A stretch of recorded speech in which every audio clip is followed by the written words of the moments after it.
नमस्कार विद्यार्थी मित्र हो. आपण मागच्या व्हिडिओ तासिकेमध्ये भारतातील सामाजिक चळवळी या प्रकरणाला सुरुवात केली आणि या प्रकरणामध्ये आपण सामाजिक चळवळीचा अर्थ आपण पाहिला. या सामाजिक चळवळीच्या बाबतीमध्ये असणारे जे काही व्याख्या आहे त्या व्याख्यांचा विचार केला.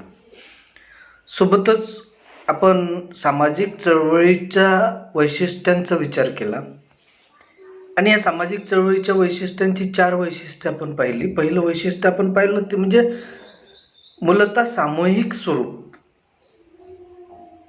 त्यानंतर दुसरं वैशिष्ट्य आपण पाहिलं ते म्हणजे नियोजित आणि हेतुपुरस्सर कृती. तिसरं वैशिष्ट्य पाहिलं ते म्हणजे विचार प्रणाली आणि उद्दिष्टे. आणि चौथं वैशिष्ट्य आपण पाहिलं ते म्हणजे सामाजिक बदल. या वैशिष्ट्यांवरून आपल्याला सामाजिक चळवळीचं एक प्रकारचं स्वरूप लक्षात येतं आणि या माध्यमातून सामाजिक चळवळ ही एक सामूहिक स्वरूपाची म्हणजे एका व्यक्तीची न राहता ती सामूहिक स्वरूपाची असते आणि या सामाजिक चळवळीमध्ये एक निश्चित असा हेतू असतो किंवा उद्देश असतो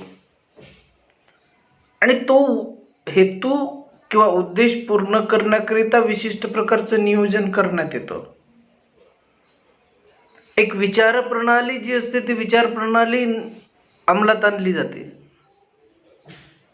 नवीन विचारसरणी ही समाजासमोर ठेवली जाते आणि जुन्या विचारसरणीतील बदल करण्याचा प्रयोजन या चळवळीच्या माध्यमातून समाजासमोर ठेवलं जातं.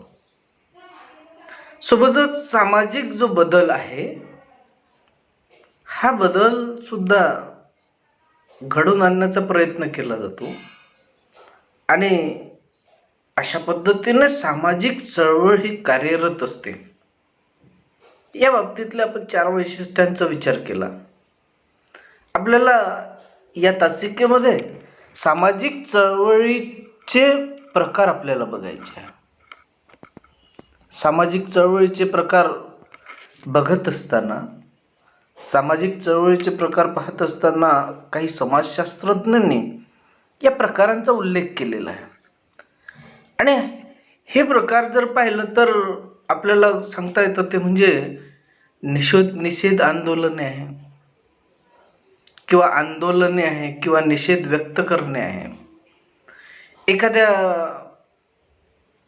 बाबतीमध्ये बंडखोरी करणे आहे. एखाद्या घटनेविषयी प्रतिकार करणे आहे. अगदी दंगली सुद्धा सामूहिक निदर्शनात्मक कृतीने केल्या जात असतात आणि यामध्ये दंगल घडवून आणत असताना सामाजिक किंवा सामूहिक स्वरूपाचं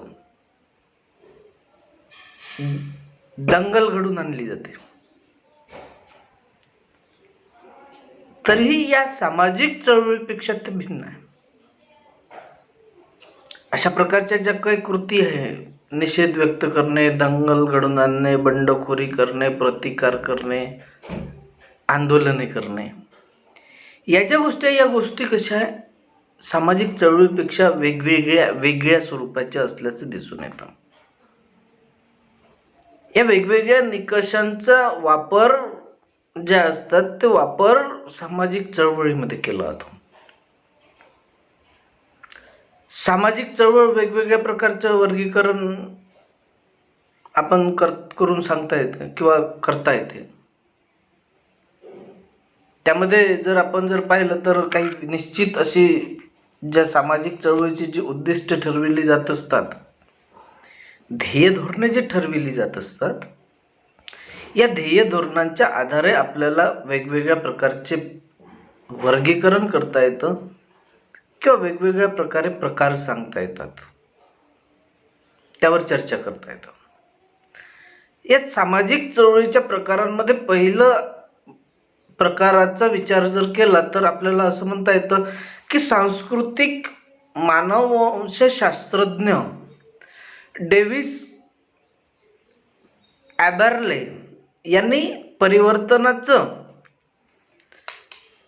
जे लक्ष्यगट आहे आणि व्याप्ती आहे या दोन निकषांवर आधारित 4 प्रकारच्या सामाजिक चळवळी सांगितल्या. डेव्हिड ॲबर्ले यांनी 4 प्रकारच्या सामाजिक चळवळीचा उल्लेख केलेला आहे आणि या 4ही प्रकारचे जे काही चळवळी आहे ह्या चळवळी एक विशिष्ट उद्दिष्ट आणि त्या उद्दिष्टानुसार व्याप्ती या 2 घटकाच्या आधारे त्याचे 4 वर्गीकरण केलेलं आहे किंवा 4 प्रकार सांगितलेले दिसून येतात. त्यामध्ये पर्यायी सामाजिक चळवळी, दुसरं सांगितलं गेलेलं आहे सुधारणात्मक सामाजिक चळवळी, तिसरा प्रकार या ठिकाणी सांगितलेला आहे तो म्हणजे मुक्तिदायी सामाजिक चळवळी आणि क्रांतिकारक सामाजिक चळवळी. असे 4 प्रकार या ठिकाणी सामाजिक चळवळीचे सांगितलेले आहे. आता यामध्ये डेव्हिड ॲबर्ले यांनी सांगितलेले जे 4 प्रकार आहेत ते 4 प्रकारापैकी पहिला प्रकार जर पाहिला पर्यायी सामाजिक चळवळी, ह्या ज्या चळवळी आहे ह्या चळवळी काय एका विशिष्ट ध्येयाला किंवा विशिष्ट जी काही घटना असते, विशिष्ट चालीरीती असतात, विशिष्ट स्वरूपाच्या ज्या परंपरा असतात यांना एक पर्यायी स्वरूपाचं रूपांतर किंवा पर्यायी स्वरूपाची संकल्पना समाजासमोर या चळवळीच्या माध्यमातून मांडली जाते, पर्याय सुचविला जात असतो. म्हणजे हे न करता असं जर केलं तर आपण चांगल्या पद्धतीनं विकास घडवून आणू शकतो, सामाजिक चांगल्या प्रकारचे बदल घडून येत असतात, हे या चळवळीच्या माध्यमातून सांगितलं जातं. त्यानंतर काही चळवळी अशा असतात म्हणजे दुसरा प्रकार आपल्याला सांगता येतो तो म्हणजे सुधारणात्मक सामाजिक चळवळ. समाजामध्ये काही गोष्टी टाकाऊ स्वरूपाच्या होत असतात, निकामी स्वरूपाच्या होत असतात किंवा कालबाह्य ठरलेल्या असतात. जसं काही प्रथा असतात, परंपरा असतात. संस्कृतीचा काही भाग असा असतो की तो टाकाऊ स्वरूपाचा निकामी असतो, त्याचा जो काही उपयोग आहे तो उपयोग होत नाही आणि म्हणून त्यामध्ये काही प्रमाणामध्ये सुधारणा घडून आणल्या जात असतात. जे मूलतत्व असतं त्या मूलतत्वाला कायम ठेवलं जातं आणि त्यामध्ये सुधारणा घडून आणल्या जात असतात. अशा प्रकारच्या सामाजिक चळवळींना सुधारणात्मक सामाजिक चळवळी म्हटलं जात असतं. या सुधारणा म्हणजे समाजामध्ये वेगवेगळ्या प्रकारच्या सुधारणा घडून आणणे. जसं विवाह आहे, या विवाहामध्ये हुंडा घेतला जात असतो, ही एक कुचालीरीती आहे, वाईट चालीरीती आहे. आता हुंडा घेणे हे काय विवाहामध्ये एक प्रकारचं कंपल्सरी होतं किंवा घेतलं जातं. मग यामध्ये काय केलं जातं, सुधारणा, हुंडा न घेता विवाह करणे, हुंडा पद्धतीमध्ये सुधारणा घडवून आणणे, हुंडा पद्धती ही चांगली नाही हे समजून सांगणे आणि त्या माध्यमातून काय करणे की विवाह करणे. यामध्येच विवाहाच्या बाबतीमध्ये पर्यायी सामाजिक चळवळीमध्ये काय केलं जाईल की मोठ्या हमाढम्याने जो विवाह केले जात असतात, जो मोठमोठा खर्च केला जात असतो, त्या विवाह करण्याऐवजी नोंदणी विवाह, रजिस्टर्ड मॅरेज जर केलं तर त्यामुळे काय होईल की समाजामध्ये हा जो विवाहामध्ये वाया जाणारा जो काही पैसा आहे हा पैसा आपल्या विकासात्मक दृष्टिकोनातून वापरता येईल. हे एक सुधारणात्मक चळवळीच्या माध्यमातून आणि पर्यायी सामाजिक चळवळीच्या माध्यमातून सांगता येतं. त्यानंतर तिसरी एक सामाजिक चळवळ डेव्हिड ॲबर्ले यांनी सांगितली ती म्हणजे मुक्तिदायी चळवळ. काही गोष्टी समाजामध्ये अशा असतात की त्यापासून मुक्ती मिळविण्याचं काम या चळवळी करतात.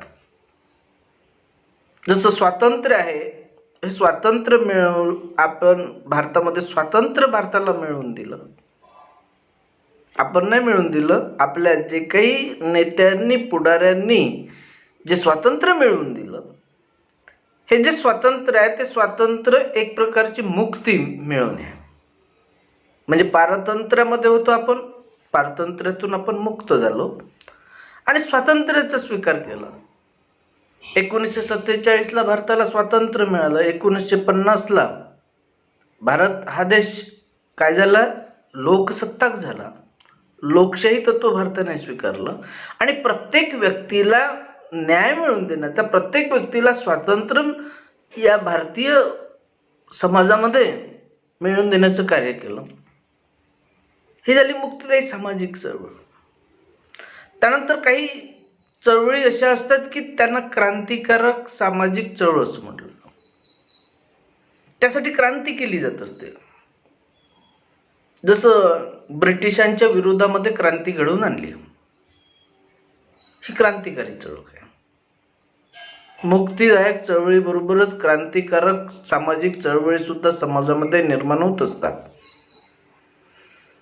एखादी जर समजा भारतामध्ये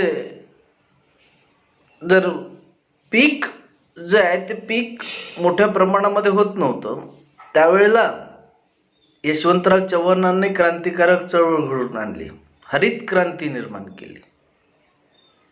आणि या हरित क्रांतीमध्ये काय झालं की शेतकऱ्यांना अनाज जे आहे किंवा अन्नधान्य आहे, अन्नधान्याच्या जे काही पारंपरिक जी काही पेरणी पद्धती होती किंवा पारंपरिक जी काही शेती पद्धती होती, त्या शेती पद्धतीमध्ये या क्रांतिकारक चळवळीच्या माध्यमातून आमूलाग्र बदल घडून आणले. ही क्रांतिकारक चळवळ. तर अशा प्रकारे डेव्हिड ॲबरले यांनी 4 प्रकारच्या सामाजिक चळवळी सांगितल्या. आणि या 4 प्रकारच्या चळवळीमध्ये पहिली सामाजिक चळवळ सांगितली ती म्हणजे पर्यायी सामाजिक चळवळ, दुसरी सुधारणात्मक सामाजिक चळवळ, तिसरी मुक्तिदायी सामाजिक चळवळ आणि चौथी क्रांतिकारक सामाजिक चळवळ. असे 4 प्रकार आपल्याला सांगितलेले दिसून येतात. त्यानंतर हर्बर्ट ब्लूमर यांनी सुद्धा चळवळीचे प्रकार सांगितलेले आहे. त्यांनी हे जे प्रकार आहेत ते प्रकार सांगत असताना काय केलं की सर्वसाधारण सामाजिक चळवळ, विशिष्ट सामाजिक चळवळ, सामाजिक चळवळ अशा 3 प्रमुख श्रेणी किंवा वर्गीकरण केलं. अशा 3 श्रेणींमध्ये या सामाजिक चळवळीचे प्रकार सांगितले, 3 सामाजिक श्रेणींमध्ये वर्गीकरण केल्याचं दिसून येतं. आता विशिष्ट सामाजिक चळवळ ही एक निश्चित असं उद्देश साध्य करण्यासाठी समाजामध्ये निर्माण केली जात असते. एक विशिष्ट सामाजिक जो उद्देश असतो तो उद्देश साध्य करण्याकरिता ती निर्माण केली गेलेली असते. त्यानंतर सर्वसाधारण सामाजिक चळवळ ही सर्वसाधारण जी काही मूल्य असतात त्या मूल्यांना परिवर्तित करण्याकरिता ज्या काही परंपरा असतात त्या परंपरांना परिवर्तित करण्याकरिता काय केलं जातं, या सामाजिक चळवळी उभ्या केल्या जात असतात. आणि अभिव्यक्तित्मक सामाजिक चळवळ जी असते ही काय, समाजामध्ये जी अभिव्यक्ती असते. आता अभिव्यक्ती याचा अर्थ असा की जे काही विशिष्ट गोष्टीचं जे काही पालन करण्यात येतं, या पालन केलेल्या गोष्टी ज्या असतात या गोष्टी कालबाह्य ठरलेल्या असतात, तरीही लोक काय कालबाह्य गोष्टी आहेत त्याचं पालन केलं जातं. कालबाह्य ठरलं तरीही पालन करण्यात येत असतं. त्यामध्ये अभिव्यक्तित्मक सामाजिक चळवळ उभी होती, त्याची अभिव्यक्ती केली जात असते, त्या लोकांसमोर त्या आणल्या जात असतात. अशा प्रकारे सामाजिक चळवळीमध्ये वेगवेगळ्या प्रकारचे प्रकार या ठिकाणी सांगितले गेलेले आहेत. हे जे 3 प्रकार आहेत त्या 3 प्रकाराचा उल्लेख 3 प्रकार या ठिकाणी सांगितले गेलेले आपल्याला दिसून येतात. आता यामध्ये जर आपण पाहिलं तर भारतामध्ये सामाजिक सुधारणांच्या वेगवेगळ्या चळवळीचा आपण उल्लेख केलेला आहे. वेगवेगळ्या सामाजिक चळवळी ज्या आहेत त्या चळवळी आपण पाहिलेल्या आहे. जसं आर्य समाज आपण पाहिलेला आहे, ब्राह्मो समाजाचा विचार आपण केलेला आहे. ब्राह्मो समाज राजाराम मोहन राय यांनी सुरू केला. स्वामी दयानंद सरस्वती यांनी आर्य समाजाची स्थापना केली. त्यानंतर महात्मा फुले यांनी सत्यशोधक समाजाची स्थापना केली. महात्मा फुले यांनी 1873 मध्ये सत्यशोधक समाजाची स्थापना केली.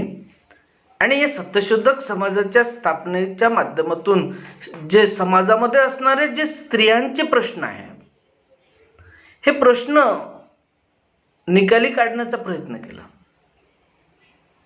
जसं स्त्रियांचं शिक्षण आहे, विधवांना पुनर्विवाह करण्याचा अधिकार आहे, किंवा बालविवाह प्रतिबंधक आहे, काय बालविवाहावर प्रतिबंध करणे, याविषयी सत्यशोधक समाजाच्या माध्यमातून सामाजिक चळवळी उभ्या करण्यात आल्या, सामाजिक चळवळ उभी करण्यात आली. त्यानंतर स्त्रीमुक्तीसाठी त्यांनी काम केलं. सोबतच सत्यशोधक समाजाला समोर नेण्याचं कार्य राजर्षी शाहू महाराज यांनी केलं. जे कोल्हापूर संस्थानचे छत्रपती, हे सामाजिक कार्याला त्यांनी वाहून घेतलं. आणि हे कार्याला वाहून घेत असताना सामाजिक कार्य सुद्धा त्यांनी या राजर्षी शाहू महाराजांनी केलेलं दिसून येतं. त्यांनी प्रगतीशील समाजामध्ये सुधारणा घडवून आणल्या. अस्पृश्यता निर्मूलनाचं काम त्यांनी केलं. अस्पृश्य जातीतील लोकांसाठी, विद्यार्थ्यांसाठी वसतिगृह निर्माण केली, शैक्षणिक संस्था त्यांनी उभ्या केल्या. आणि जी काही बुरसटलेली जी समाजव्यवस्था होती, त्या समाजव्यवस्थेला बदलवण्याचं त्यांनी काम केलं. ही एक फार मोठी चळवळ राजर्षी शाहू महाराजांनी उभी केली. त्यानंतर महर्षी कर्वेंचा सुद्धा विचार आपल्याला करावा लागेल. भारतामध्ये महर्षी कर्वे यांनी स्त्री शिक्षणाला फार मोठं प्रोत्साहन दिलं. 1907 मध्ये त्यांनी महिला विद्यालय त्यांनी स्थापन केलं. आणि या महिला विद्यापीठ सुद्धा स्थापन केलं. त्यांनी ठाकरसी नावाने किंवा SNDT या नावाने विद्यापीठाची स्थापना केली. आणि 1907 मध्ये त्यांनी महिला विद्यालय, त्याचप्रमाणे 1916 मध्ये त्यांनी कर्वे महिला विद्यापीठाची स्थापना केली. या कर्वे विद्यापीठाला SNDT असं म्हटलं जातं. ठाकरसी, नाथीबाई ठाकरसी विद्यापीठ, अशा प्रकारे ते विद्यापीठ या महर्षी कर्वे यांनी चालवलं. म्हणजे शैक्षणिक सुधारणा घडवून आणण्याच्या दृष्टिकोनातून महर्षी कर्वे यांनी फार मोठे प्रयत्न केले. त्यानंतर डॉक्टर बाबासाहेब आंबेडकर यांनी सुद्धा समाजामध्ये सामाजिक चळवळी घडवून आणल्या. डॉक्टर बाबासाहेब आंबेडकरांचा जर विचार केला तर ते उच्च शिक्षित होते. ते समाजशास्त्रज्ञ होते, ते अर्थतज्ञ होते, आणि ते कायदेतज्ञ सुद्धा होते. आणि त्यांनी वंचित जे गट होतं, जे अस्पृश्य समाजामध्ये असणारे जे लोक होते, या लोकांना न्याय मिळवून देण्याच्या दृष्टिकोनातून त्यांनी 1928 मध्ये डिप्रेस क्लासेस एज्युकेशन सोसायटीची स्थापना केली. आणि या एज्युकेशन सोसायटीमध्ये त्यांनी स्थापना केल्यानंतर त्यांनी समाजातील जे मागासवर्ग होता, जो अस्पृश्य वर्ग होता, त्या अस्पृश्य वर्गांना शिका, संघटित व्हा आणि संघर्ष करा, अशा पद्धतीचं तत्व समाजाला दिलं. आणि त्या माध्यमातून सामाजिक चळवळ निर्माण करण्याचा प्रयत्न केला. सोबतच महात्मा गांधी यांनी सुद्धा समाजामध्ये, भारतीय समाजामध्ये सामाजिक चळवळ स्थापित केली. महात्मा गांधींचा जर विचार केला तर ते पेशाने वकील होते. कालांतराने त्यांनी वकिली सोडली, वकिली चालली नाही, त्याच्यामुळे त्यांना ती सोडावी लागली. परंतु देश पारतंत्र्यात होता हे त्यांना मान्य नव्हतं आणि म्हणून लोकमान्य टिळकांचे जे सूत्र आहे हे सूत्र त्यांनी आपल्या हातात घेतले. लोकमान्य टिळकानंतर महात्मा गांधीच्या हातामध्ये स्वातंत्र्याचे सूत्र आले आणि स्वातंत्र्याची चळवळ ही महात्मा गांधींनी पुढे नेली. पुढे 1947ला आपल्या भारताला स्वातंत्र्य मिळालं. ते फक्त राजकीय पुढारी किंवा चळवळीचे प्रणेते होते किंवा चळवळ चालविणारे होते असं नाही, तर ते समाजसुधारकही होते. त्यांनी भारताच्या स्वातंत्र्यासाठी अहिंसा, सत्य या तत्वाचा त्यांनी स्वीकार केला आणि प्रसार केला. त्यांनी दारिद्र्य निर्मूलनासाठी काम केलं. त्यांनी समाजामध्ये स्त्री हक्क मिळवण्यासाठी काम केलं आणि धार्मिक सहिष्णुता यासाठी देशव्यापी लढा सुद्धा त्यांनी लढला. आणि म्हणूनच त्यांना आपण राष्ट्रपिता महात्मा गांधी असं म्हणतो, राष्ट्रपिता असं म्हटलं जात असतं. आणि लोक म्हणूनच त्यांना प्रेमाने बापू सुद्धा म्हणतात. जी स्वातंत्र्याची जी सूत्र आहे ही सूत्र आपल्या वर्धा जिल्ह्यातील सेवाग्राम आश्रमातून चालली. हे एक आपल्या वर्धा जिल्ह्याचं एक अभिमानास्पद गोष्ट आहे. हे देशाचं जे स्वातंत्र्य आहे या स्वातंत्र्याची चळवळ ही सेवाग्राममधून त्याची सूत्र हलविले जात असायचे आणि त्या माध्यमातून अनेक प्रकारच्या ज्या काही सामाजिक चळवळी आहे या सामाजिक चळवळीमध्ये सुद्धा महात्मा गांधींनी भाग घेतला. फाळणीनंतर वेगवेगळ्या प्रकारचे प्रश्न निर्माण झाले आणि त्यामध्ये देशाला स्वातंत्र्य मिळालं म्हणून त्यांनी स्वतः कोणतेही पद न घेता त्यांनी देशाच्या सीमेवर निर्माण झालेला जो काही प्रश्न होता, हा प्रश्न म्हणजे धार्मिक प्रश्न जो होता, जातीय प्रश्न जो होता, हा प्रश्न मिटवण्यासाठी ते देशाच्या सीमेवर जाऊन त्यांनी प्रयत्न केला आणि अखेरच्या श्वासापर्यंत त्यांनी देशासाठी प्रयत्न केले. हे जे प्रयत्न आहे ते प्रयत्न एका विशिष्ट सामाजिक चळवळीच्या माध्यमातून केले. अशा पद्धतीने आपल्याला या सामाजिक चळवळीचे प्रकार या भागावर आपल्याला विचार करता येतो. नंतरच्या तासिकेमध्ये आपण सामाजिक चळवळीची कारणे बघणार आहोत, तर बघत राहा. मी आजच्या तासिकेमध्ये इथेच थांबतो. धन्यवाद.